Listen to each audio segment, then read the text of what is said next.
Well, we have a full moon in Capricorn tonight, and we're out here poking around in the dark. I've had several different people over the last couple months ask about some of the equipment that we use when we're out in the woods, and I thought this would be a great opportunity to give you an overview of some of the more common things you'll see us use out of our Bigfooting toolbox. So if you're ready to go, let's get started. I am always ready.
Alright, so I bet you didn't know there was going to be a pop quiz tonight, did you? No. I'm going to see if you're on your game and just how sharp you are, if you've been fully caffeinated or running a little flat.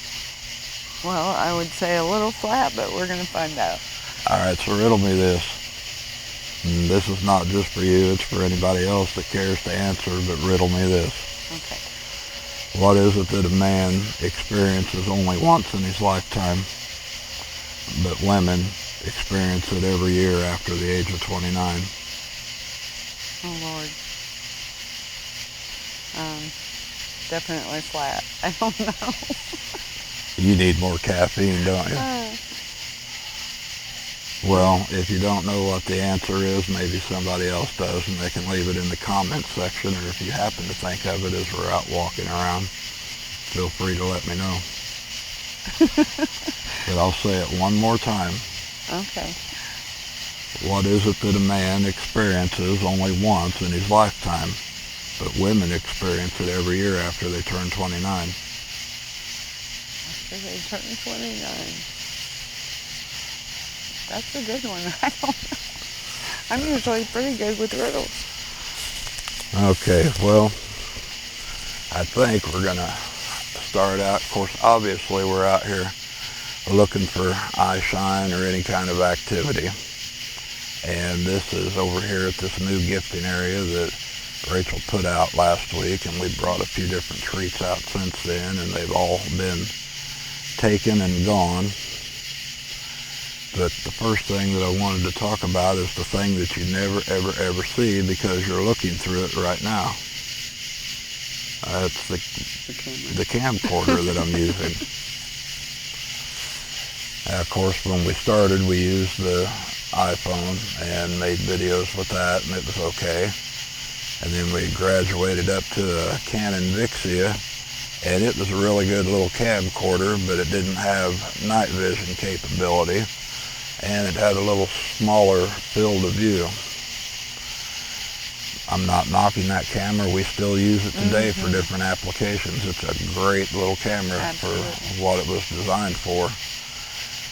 But the one that is our go-to for everything now is a Sony FDR AX53. And right now I am just using the night vision mode that is built into the camera. It's got a lot wider field of view on it, a much clearer image. There are a lot more features built into this camera than the Canon had, so obviously it's our go-to. A little disclaimer here, just so you know up front, we're not being paid by any of the manufacturers. No. This is not a paid promotion video. These are just things that work for us, that we've acquired, and things that have been donated, and other things that we've purchased over the course of time. And it's just our preference of what we use when we're out in the woods. Yes. Alright, so back to this Sony camera. It's a fairly clear picture with the night shot that's built into it, the IR lights that are on the camera. And one of the other things that we use is made by Polaroid, a name that's been around forever. And these are IR cluster lights. They're rechargeable lights that bound onto the camera, onto the hot shoe, and then I've got a side arm bracket that I mount another one onto. So I'm going to turn one on and let you see the difference with that IR cluster using this Polaroid light. Alright, so there's that. Lights it right up, doesn't it? Big difference. And it's really dark woods and cloudy, overcast, and extremely hard to see anything. Then we'll turn the second light on. There it is. Huge difference. It's not that the IR feature inside the Sony camera is bad, but this just makes it that much better. And we found that the individuals that we work with seem to be okay with this setup. When we've used the bright white light, it feels like it's almost painful to them, and they don't seem to be as present, or at least within camera shot, if it's in a direct bright light. And that's not just about being seen. I think it physically hurts their eyes. Well, we know it does. We don't get near as much activity or eye shine when we're using the regular lights. It's just, they won't approach any close distance using those.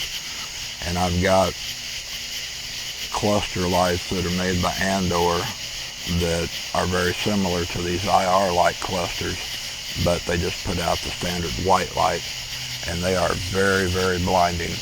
Yes, to us too. And we've found that when we're in the woods, in the dark, it's actually easier to see when it's dark than it is when you're using the lights, the regular white, bright lights. It drowns out your vision, your field of view, and then leaves you with spots in your eyes if you have to turn them off quickly, and then you find yourself groping around hoping you're going in the right direction for 4 or 5 minutes. For us, I think it affects our peripheral a lot more also. The way our eye is designed, it's just not as beneficial as allowing your eye to adjust to that dark. Like tonight, I can see almost perfectly through here. Now let's walk over to that gifting spot, and then we'll talk about the next little piece of equipment that we've got here, or actually 2 pieces of equipment, a small one and a large one.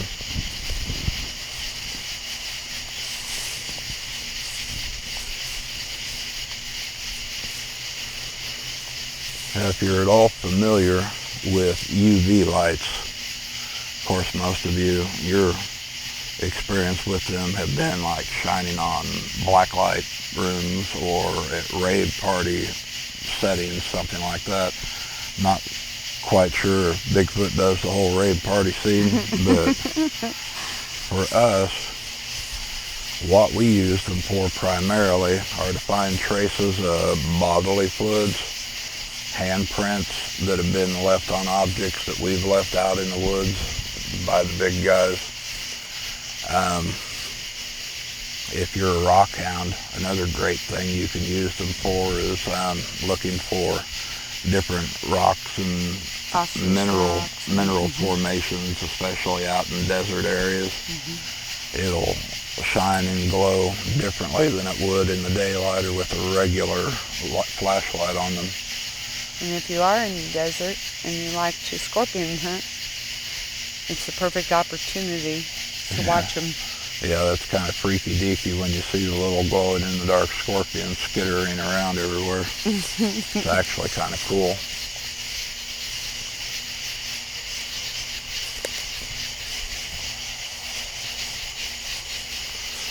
Let's see, I'm trying to remember exactly right up here, I believe.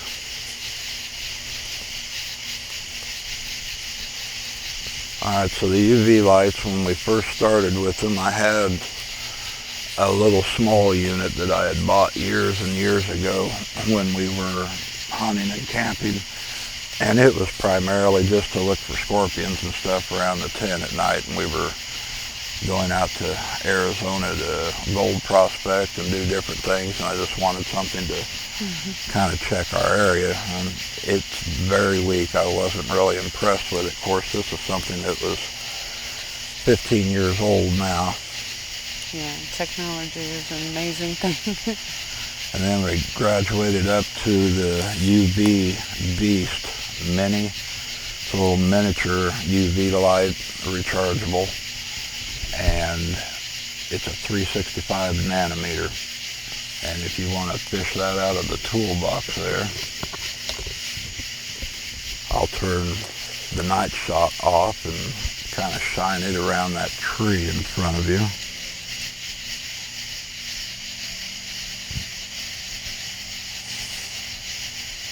I can't find my... Hang on one second, I'm trying to see my... I was just saying I could see perfectly out here well. Alright, so the night shot is turned off on the camera. What you're looking for is the little miniature UV light in that box, Rachel. Okay. Now we're in the dark completely, so... We really should have caffeinated you. You still haven't figured that riddle out, have you? No, I haven't. Alright, you got it? I got it. Alright, so shine it on that tree right there. Can you see the hand smears down toward the bottom already? Looks like it. I can see faint remnants.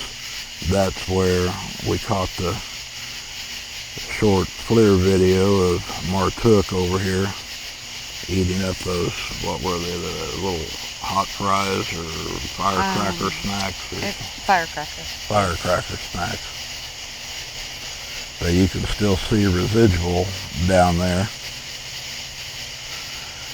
Something's definitely been rubbing on it. Now, very cool. So that's the mini UV Beast, and William McLemore sent the Big Brother version of that to us, and it's in your left hand. Looking for my Now switch. the button is on the very end of it, I a see little it. push button. Now that'll light up your life. And that's just in the UV spectrum. It's no white light. That's just how much stronger that one is in comparison. Big difference. And it's on the 365 nanometer range also. So that's primarily going to be our main go-to for all the future UV light use when we're looking for bodily fluids, or, you know, a long time ago I made a comment when we were down there on Skunk Island, which is how it got its name, because we were walking along and you could smell this funky, skunky monkey butt coming off of there. And it ended up being where a lot of them were using it to, you know, relieve themselves. So that's how Skunk Island got its name, the funky skunky monkey butt. But let's turn these IR lights back on so you can see what we're doing here.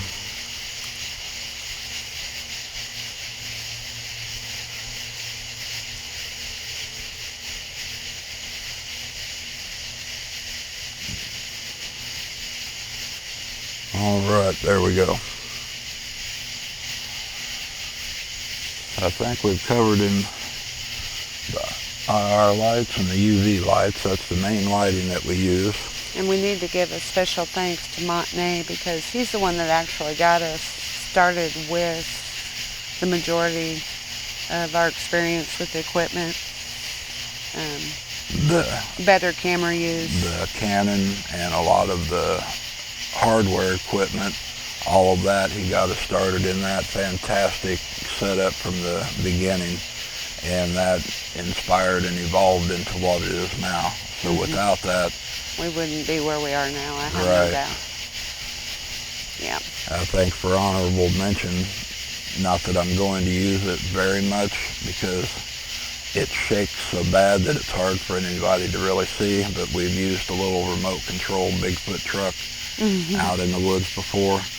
The only problem with it is when you mount a camera to it and try to roll it through the woods, it's like mounting a can on a paint can shaker. It just vibrates so violently that you can't see any kind of image clearly with it. Fun to play with. Yeah, it's extremely fun to play with. It's great to put some apples or whatever in for a treat delivery, but you know, for using it for what I had initially intended for the camera, it's just not there. A little rough. All right, so audio recordings. Yeah. We have got a Olympus voice recorder. Fantastic little gadget, under $100. It's got the built-in microphone jack to it, so you can plug in external microphones. USB built into it, so you can plug it right into the computer and download whatever you record off of it. And this is I was looking to see the model number. It should be. Well, it should be. They can see it, but we'll show them an image of it. They'll see what it is, but it's a great little helper. But I had devised a hillbilly engineering version of a directional microphone, basically chopped up a funnel and stuck a powered microphone into it where it would plug into the voice recorder. Oh, it was a metal. The only problem with it gives kind of a ringy, tinty, metally sound to it. It's great. It picks up audio really far out there. But it sounds like you're listening to everything through a tin can, which in some regards it really kind of is, that setup. But the Olympus recorder, you can hang it up on a tree limb and it'll still pick up sounds that are, 25, 30 foot out that are moderate sounds. Now, if it's extremely loud, it'll pick it up at quite a few yards farther away than that. So and we've had good luck with it. Well, both the directional and that with EVPs. So I do think they have their uses. It's just being aware that it's probably going to change the quality of your sound a little bit. That's one thing I want to bring up on the camcorders that we're using. Of course, we're using the Sony right now, but that Canon. Something about the frequency range that it records in, it would naturally pick up audible EVPs through the camera itself. Constantly. You could hear what sounded like a cross between Native American and some type of tribal dialect and something else. But we would constantly pick up little short EVP blurbs through that camera, which is why we still use it in a lot of different situations today in hopes that it might pick up something else. If we could come up with a combination between it and this one, it'd be perfect.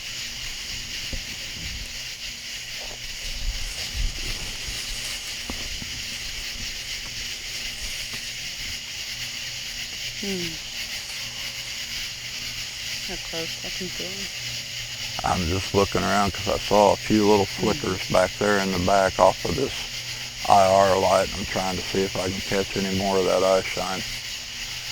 Whenever we start talking about stuff, it draws them in. They gather up close, especially the young ones, Martook and Junior especially. They love to eavesdrop on everything.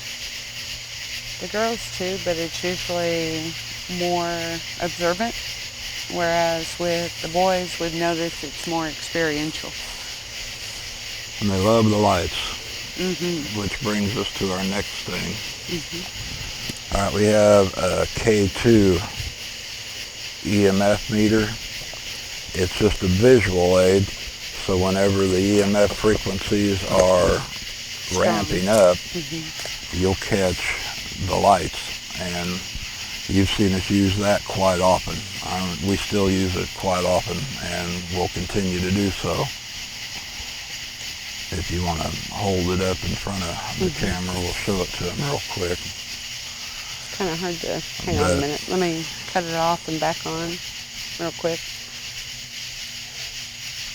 So when they're close, what you'll see is that full light up. And right now we're just holding it. It's not set aside. And we've had it close, and we've had it where it sat stationary while we went on and did our explorations. And it doesn't seem to matter. When they're near it and they want to play with it, they will definitely play with it. So that's that one. The other one is the tri-field meter, and it senses the electromagnetic frequencies, the RF frequencies, the weighted magnetic frequencies. It's more sensitive than the K2 as far as getting down to the minute nitty-gritty of everything. It's a little hard to observe unless it's daylight time or we've got a light on it. But it's down there in the box too if you want to get it, turn the dial and flip it on. And we did notice that when we have them working together, that the RF unit will light up or spike. Slightly before the K2 meter will. You want this on RF? Turn it all the way to the right. There we go. There you go. And it lights up, so in the IR light it's very, very difficult to see. And right here, there's actually a fair amount of it's RF quite a energy. bit. Now it's showing 1.5 to 2.3 right now. Then naturally, there are microwave transmissions, satellite and cell phone transmissions. We don't have our cell phones on us right now. They're at the house. But the sensors are in the very top of it. So it's pointing upward right now. And that's the thing to make note of, because when you see us using it out in the woods, it's mounted to a tripod pointing upward.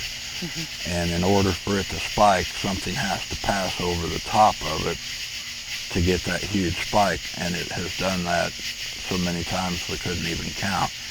Now if you were to turn that flat and scan the woods, you'd get different readings in different directions. Oh yeah, it dropped completely. Right. Now it's down to 0.7, 0.3, which is normal. That's the range of normality. 0.2. And I'll bet if you point it off over toward the big woods over 12 o'clock your direction, you might see a little bump in spike.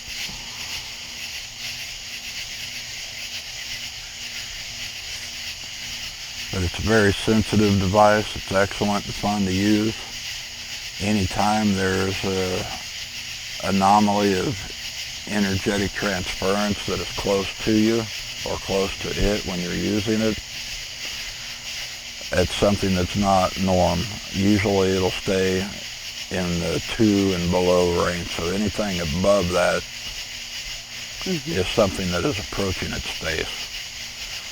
Now whether that's spiritual energies, whether that's Sasquatch energies, whether that's any other type of energies that may apply. That's the question, and it was going all the way over to the right. Right. You'll see if you watch the latest thing that was put out about the Skinwalker Ranch.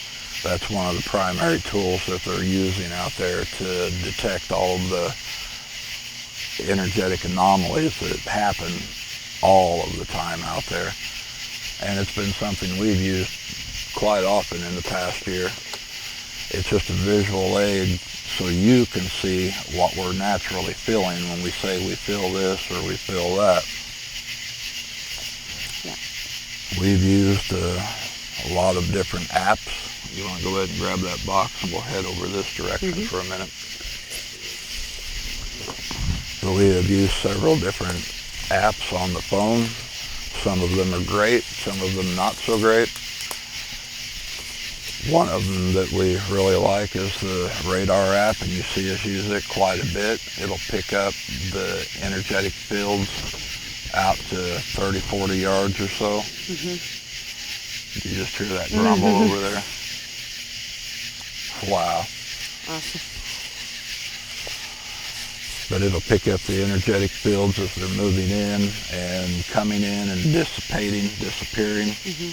It's really awesome to watch and to work with. And there are different colors, which also denotes size or mass of energy. Doesn't mean they're always physical, but energetically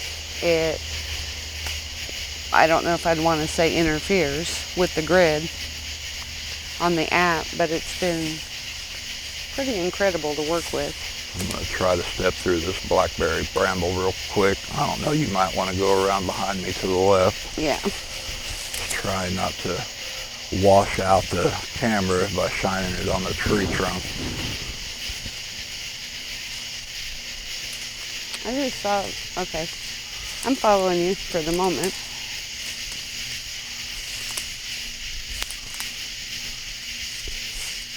Now, some of the apps that we have purchased have worked really well, and a couple of them that were free downloads have worked really well, and then vice versa in the same regard. Some of them have just not really done anything at all. But that is something that you can play with on your own time, and you might get different results because every place, every situation is different. What works for us today might not work next month, and what doesn't work might work perfectly a week from now. So it's just trial and error. There's no one set thing that is going to be an absolute all of the time. This is true. Also want to give a special thanks to the Bruces because they also have been extremely helpful. We still have light experiments that we want to do with some beautiful prisms, and we just haven't yet had the weather or the opportunity to really dig into that. But a lot of this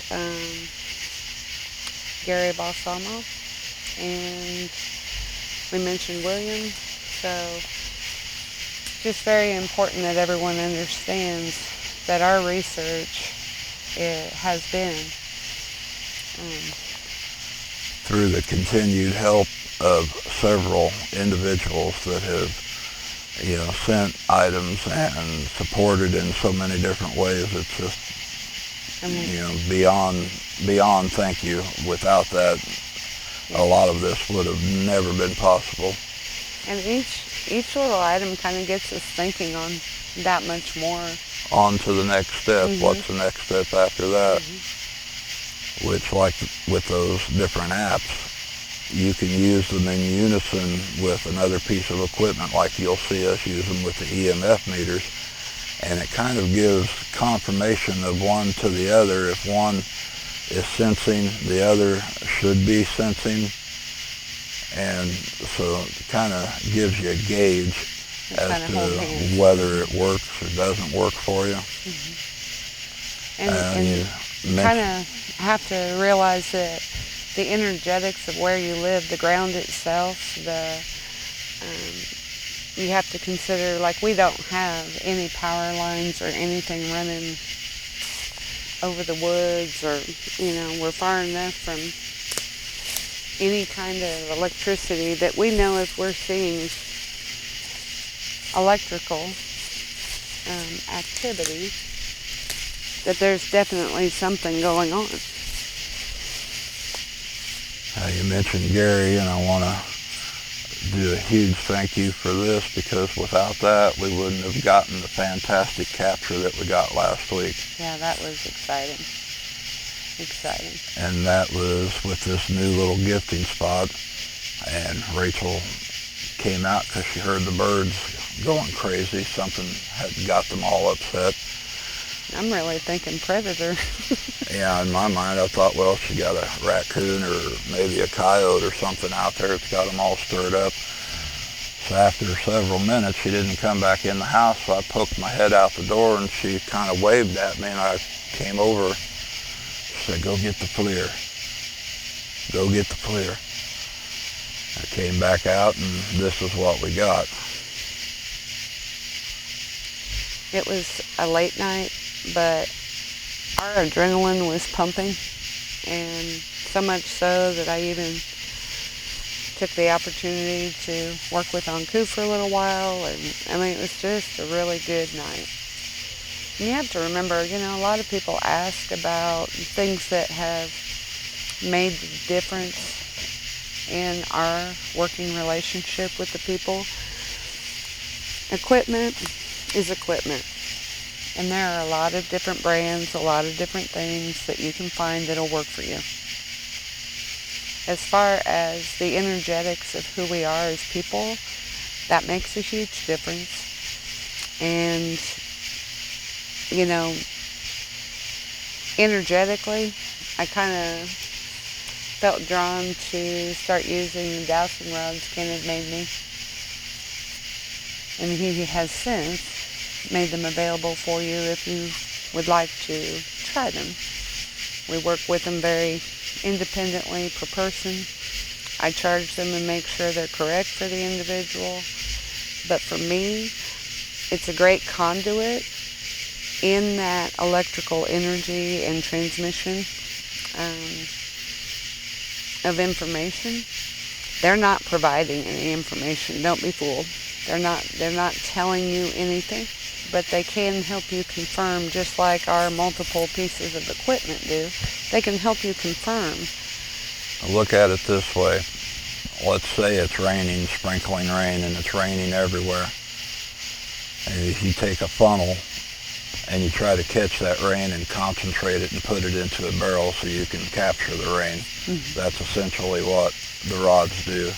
They funnel that energy into a point that she can decipher what's being brought in.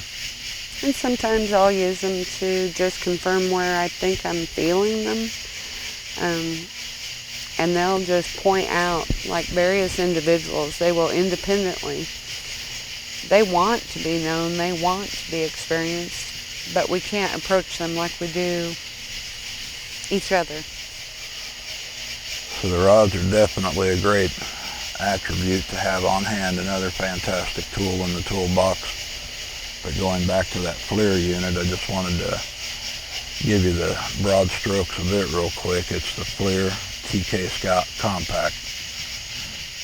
Obviously we're going to be spending a lot more time with it. Kind of just played with it here and there, and the other night after all of that just floored me and captured something that we would have never gotten otherwise had it not been for that FLIR unit. Because in the time it would have taken me to put all the IR lighting onto the camera, everything else, and get back out there, he would have already been gone. So in that regard, a lot of these things, and as funny as it sounds, and laugh if you may, but having something like a nylon actual tool belt with the hammer holders and pouches and all of that, great piece of equipment to put all your stuff in, because a lot of times you've got to be quick on the draw. We keep the camera charged up and ready to go pretty much all the time for daytime, recording, but the IR lights are on their own separate recharging stand, and so it takes a few minutes to get everything put together. And probably one of the bigger assets in the toolbox that I have access to is having my own personal intuit, my own personal clairvoyant that is sensitive to all of this stuff that's going on out here. I have my days where I'm finally tuned in just as well, but most of the time she's spot on with all of it, so you can't negate that. Those of you that have watched us for any length of time have realized or come to realize just how accurate all of this has been. So in that regard, I've got a secret weapon that a lot of people don't have access to. Well, what I can say is most all of us have innate abilities. I've been blessed enough to been thumped on the head when I was young, but I do feel that, the Ormus, the time to meditate, the time to do the things that we all can do, if we're willing to slow down long enough, do help. And by meditate, I'm not talking about hours and hours and hours. I'm talking about being able to focus.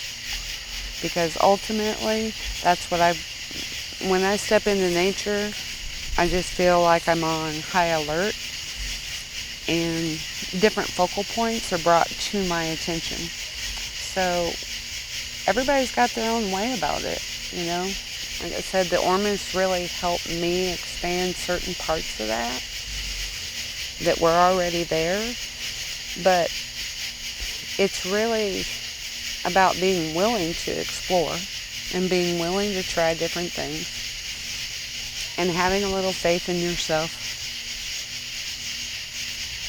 What do you see? I was seeing some kind of movement back behind that cluster of trees. I was trying to see if the camera would pick it up. I didn't mean to break your train of thought, but... You're fine. This is why we're out here, right? When those little spidey senses kick in. Tingle, tingle, tingle.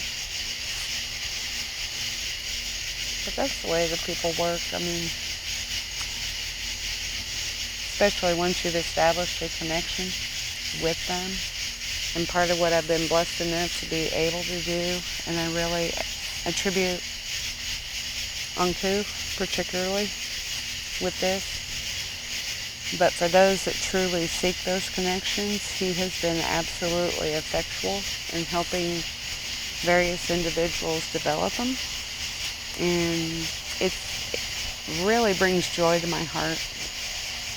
Now, it's not for everyone, but when that conviction is met with that little inch of bravery and commitment, it's amazing to me what comes pouring back toward us as human beings.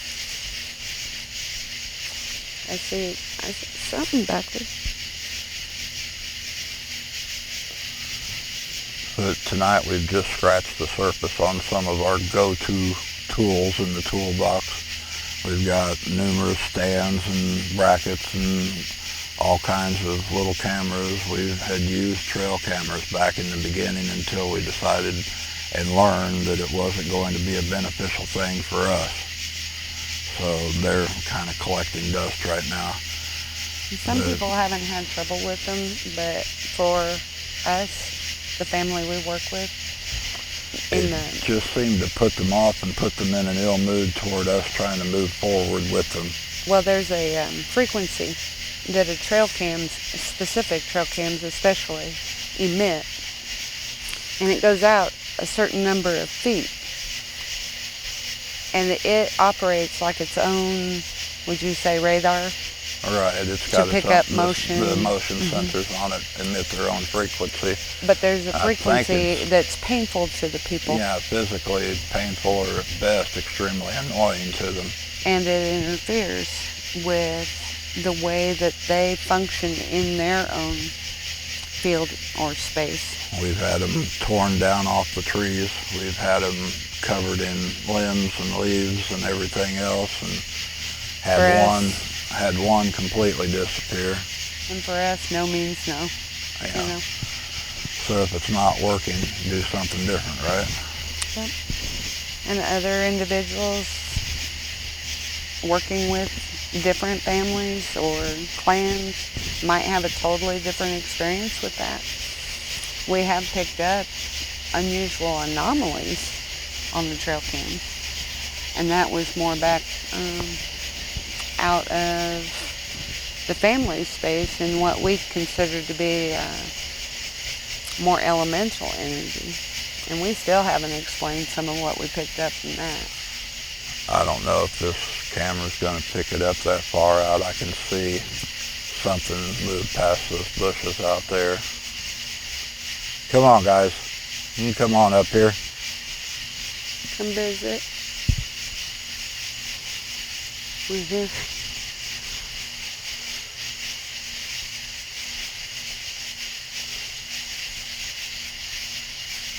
But I think we've covered a lot of ground with the different little gadgets and tools and things that we used tonight. So, did you ever come up with an answer? No. Are you going to let me off the hook? Riddle me this one more time. What is it a man only experiences once in his lifetime, but women experience every year after they turn 29? It just hit me. Somebody just whispered. A birthday? Women constantly and forever keep turning 30 years old. I heard a birthday. Yeah. Thanks, guys. After 29, they just every year they have their 30th birthday. It just dawned on me. Click.